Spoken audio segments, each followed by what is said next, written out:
तो अब चुनाव भी हो गया, रिजल्ट भी आ गया और सरकार भी बन चुकी है। और हम सबको पता है कि किसकी सरकार बन रही है।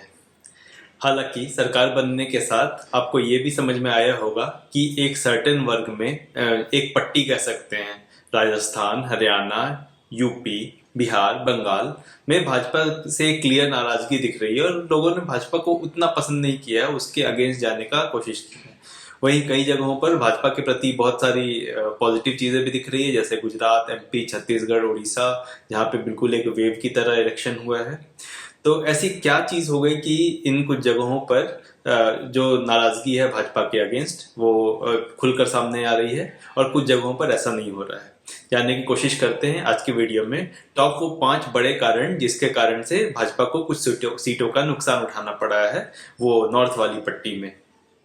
नमस्कार, कंट्रोवर्शियल डिक्लेटर में आपका स्वागत है। तो सबसे पहले रीजन की बात करें तो ये एक वेव इलेक्शन नहीं था मोदी के फेवर में।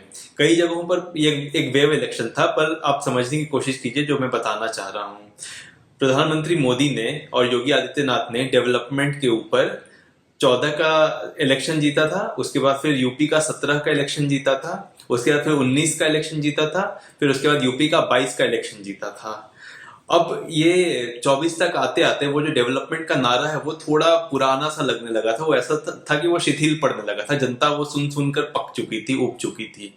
उन्हें अब डेवलपमेंट तो उनके लिए ऐसा यूज टू हो गया कि भाई बहुत नॉर्मल सा चीज है, इसके अलावा कुछ और चाहिए मुझे। ठीक है, अब डेवलपमेंट के नाम पर कब तक वोट लेते रहोगे, एक ही चीज के नाम पे कब तक वोट लेते रहोगे, मुझे क्या मिला। तो ये वाली बात हो गई। बाकी जगहों पर ऐसा नहीं हुआ है क्योंकि एमपी में वहां पे एंटी इनकम्बेंसी भी थी, बीच में कांग्रेस की भी सरकार आ गई थी, छत्तीसगढ़ में भी कांग्रेस की सरकार थी, राजस्थान में भी आप कह सकते हैं, बट बाकी कारणों पे मैं बाद में आता हूँ। अगर कंटेंट पसंद आ रहा है तो वीडियो को लाइक और चैनल को सब्सक्राइब जरूर कीजिए, इससे हमें ढेर सारा हौसला मिलता है, ढेर सारा मोटिवेशन मिलता है। और हुआ क्या है कि ये 5 छोटे छोटे छोटे छोटे कारण जो हैं वो मिलकर एक बड़ा कारण हो गया, जिसके कारण से बीजेपी को कई सीटों का नुकसान उठाना पड़ गया। तो आप एक बात ये देखोगे कि बीजेपी की जो वोट्स है वो ऑलमोस्ट इंटैक्ट है, उसमें 10%, 5% से 10% के बीच का नुकसान हुआ है यूपी की सारी सीटों में। वहीं ऑपोजिशन का जो वोट है वो जिसपे बहुत भयानक जंप मिला है। तो उसका एक ये कारण है कि जो फ्लोटिंग वोटर्स थे, जो बार बार ये डेवलपमेंट के ही नारे पे वोट दे रहे थे बीजेपी को, उन्होंने डिसाइड किया कि बस बहुत हो गया, डेवलपमेंट तो हो ही रहा है, अब हम और चीजों पर भी फोकस कर सकते हैं। तो ये हुआ पहला। और इसके बाद दूसरा जो सबसे बड़ा कारण आता है वो वोट ट्रांसफर की बात होती है। तो अगर आप ध्यान से एनालाइज करेंगे तो बिहार से लेके यूपी से लेके राजस्थान तक तो बीजेपी ने अपने वोट ट्रांसफर कराए हैं। कोई भी पार्टी होता है उसका अपना एक कोर वोटर होता है और उसके अराउंड बाकी लोग जो होते हैं जो इलेक्शन में जुड़ते हैं। तो जो बीजेपी का कोर वोटर है वो आराम से ट्रांसफर हुआ है बीजेपी के अलाइज में। इसका सबसे बड़ा उदाहरण आप देखेंगे बिहार में, जहां पे लोक जनशक्ति पार्टी ने 5 की 5 सीट जीती है और नीतीश कुमार ने 12 सीटें जीती है वहां पर। वहीं पे बीजेपी को बहुत सारी सीटों का नुकसान उठाना पड़ा है बिहार में अकेले। यूपी में भी आप देखेंगे कि आरएलडी और अपना दल दोनों ने अपनी सीटें जीती है, पर बीजेपी की सीटों पे भारी नुकसान मिला है। और राजस्थान में भी बीजेपी की सीटों पे भारी नुकसान मिला है, बीजेपी वहां पर अकेले चुनाव लड़ती है। तो जहां जहां बीजेपी ने अलाइज को सपोर्ट किया है वहां पे बीजेपी ने अपना वोट ट्रांसफर कराया है और अलाइज का जो अपना वोट था वो उनके साथ जुड़े हैं और वहां पर मजबूती से बीजेपी जीती है। पर जहां जहां पर बीजेपी के अगेंस्ट में कोई दलित पार्टी या कोई दलित समाज के आधार वाले लोग थे, वहां पर जो फ्लोटिंग वोटर्स है और जो दलित है वो उनसे ज्यादा जुड़ने की कोशिश की है।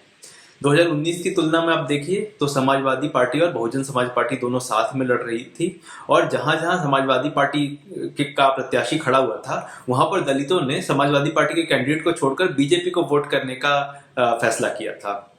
इस बार वो फैसला रिवर्ट होता हुआ दिख रहा है। जो बीएसपी का वोटर जो बीजेपी में चला गया था वो वापस बीएसपी में चला गया है। और अगर आप सारी सीटों को देखेंगे तो कम से कम 1 लाख वोट से 1.5 लाख वोट बीएसपी ने हर सीट पर लिया है, जो कि किसका वोट है, दलित समाज का वोट है, जो पिछड़ों का वोट है, वो बीजेपी से छिटकता हुआ दिखाई दे रहा है।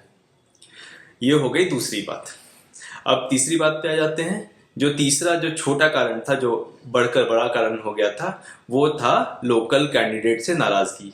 तो यूपी में ऐसे रिपोर्ट्स, बहुत सारे रिपोर्ट्स आए हैं जिसमें ये पता चला है कि जो लोकल कैंडिडेट था वो वहां पर अपने कॉन्स्टिट्यूंसी क्षेत्र में काम नहीं कर रहे थे। जैसे कुछ वेरिएशंस हो सकते हैं, जैसे स्मृति ईरानी काफी अच्छा काम कर रही थी अपने क्षेत्र में, या फिर नरेंद्र मोदी काफी अच्छा काम कर रहे थे बनारस में, पर बहुत सारे कैंडिडेट्स के अगेंस्ट खासा नाराजगी था कि वो निकल ही नहीं रहे थे और वो अंत में जाके मोदी के नाम पर वोट मांगते थे कि जो भी हमसे गलती हुई उसकी सजा आप मोदी को मत दीजिए।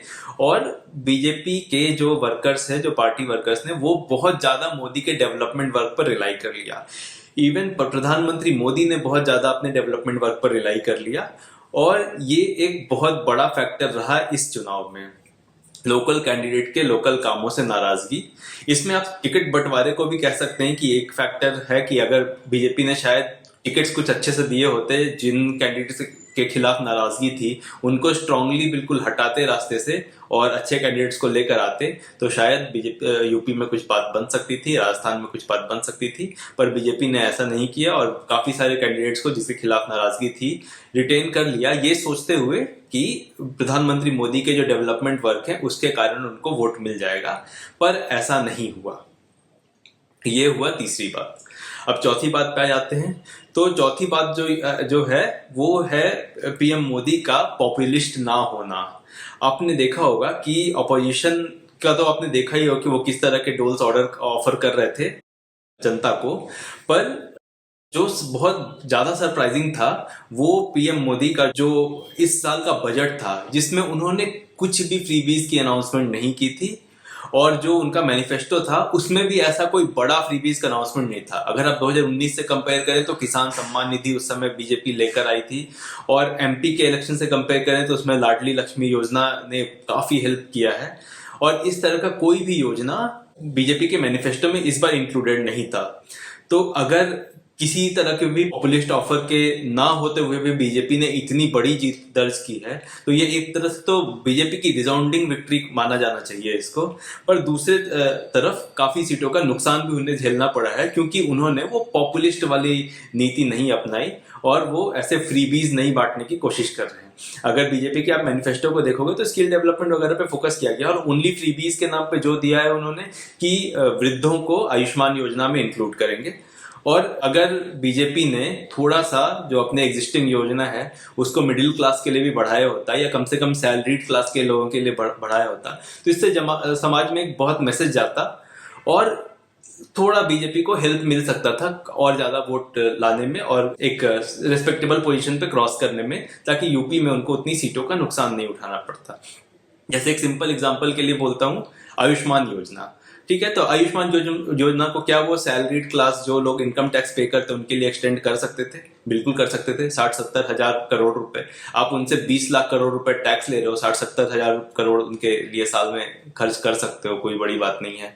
इसी तरह से प्रधानमंत्री आवास योजना, उसमें सैलरीड क्लास को क्यों नहीं इंक्लूड किया? कम से कम जो लोग जो 0% इनकम टैक्स ब्रैकेट या 5% इनकम टैक्स या 10% इनकम टैक्स ब्रैकेट में आते, इतने लोगों को इंक्लूड कर लेते हैं उसमें, तो कोई बहुत ज्यादा खर्च भी नहीं होता और सैलरीड क्लास में एक मैसेज जाता है कि भाई आप, बीजेपी ने अपने कोर वोटर को अबैंडन भी नहीं किया है, आपके साथ है, और इसका फायदा बीजेपी को जरूर देखने को मिलता। पर बीजेपी ने कुछ भी ऐसा फ्रीबीज ऑफर नहीं किया और इसका थोड़ा नुकसान बीजेपी को जरूर उठाना पड़ा है। और पांचवा और जो सबसे आखिरी कारण है वो है कई सीटों का लोकल फैक्टर्स। ये कई सीटों पे काम भी किया है, कई सीटों पे काम नहीं भी किया है। जैसे कि आप अमेठी की सीट पे देख सकते हैं, अमेठी में स्मृति ईरानी ने काफी काम किया है, पर उसके बाद भी वे हारी। तो वहां पर वोट जो था उनके अगेंस्ट में था, उनके अगेंस्ट लोकल नाराजगी होगी। या अयोध्या ऐसे एक प्राइम एग्जांपल है, जहां पर इतनी सारी डेवलपमेंट हुई और इतना बड़ा राम मंदिर बनाया, उसके बाद भी अयोध्या बीजेपी हारी। और जैसे अयोध्या से खबरें आ रही हैं कि उन्होंने काफी लोगों को से डेमोलिश किया, रास्ते वगैरह डेमोलिश किए, बहुत लोगों के घर गए और वो लोग नाराज थे। अगर आप वोट परसेंट में देखेंगे तो बीजेपी का माइनर वोट परसेंट ही कम हुआ है अयोध्या में भी, पर उसके कारण से उन्हें काफी नुकसान हो गया। जो अपोजिशन था उसको ज़्यादा वोट मिल गया और वो जीत गया। पर अगर आप स्मृति ईरानी का वोट देखेंगे अमेठी में, तो उनके काफी वोट कम हुई है, मतलब उनके खिलाफ एक जेन्युइन नाराजगी थी। इसी तरह से बदायूं करके एक और कॉन्स्टिट्यूंसी है, वहां के भी कैंडिडेट के 5 लाख वोट कम हुए हैं। तो इस तरह के कुछ ऐसे लोकल कॉन्स्टिट्यूंसीज भी हैं जहां पर लोकल नाराजगी बहुत ज्यादा है। या प्रधानमंत्री मोदी का ही या वाराणसी का सीट देख सकते हैं, उनका वोट कम से कम 3 लाख वोट उनके कम हुए हैं। तो जो उनके लिए जो यूफोरिया था वो कम हो गया उस सीट में। मैं तो ये तो नहीं कहूंगा कि उनके प्रति नाराजगी है बनारस में, पर जो उनका यूफोरिया था वो थोड़ा कम हो गया है। और इस तरह की कई सीटें हैं जहां पर लोकल लेवल पे भी काफी गेम हुआ है, जिसके कारण से बीजेपी हारी है। तो ओवरऑल यूपी का तो ये सिनेरियो है। जो यूपी का जो मैंने सिनेरियो बताया है वो सेम चीज राजस्थान में भी काम करता है, और वो हरियाणा में भी काम करता है, वो बिहार में भी काम करता है। वेस्ट बंगाल एक स्पेशल केस है क्योंकि वहां पर मैं आपको बता देता हूँ, मैं वेस्ट बंगाल में काफी साल रह चुका हूँ, और वेस्ट बंगाल में चलता क्या है, वो है पैसा। वेस्ट बंगाल में जो पार्टी पैसे देती है और वहां की जनता पैसे लेकर ऑनेस्टली उस पार्टी को वोट करती है।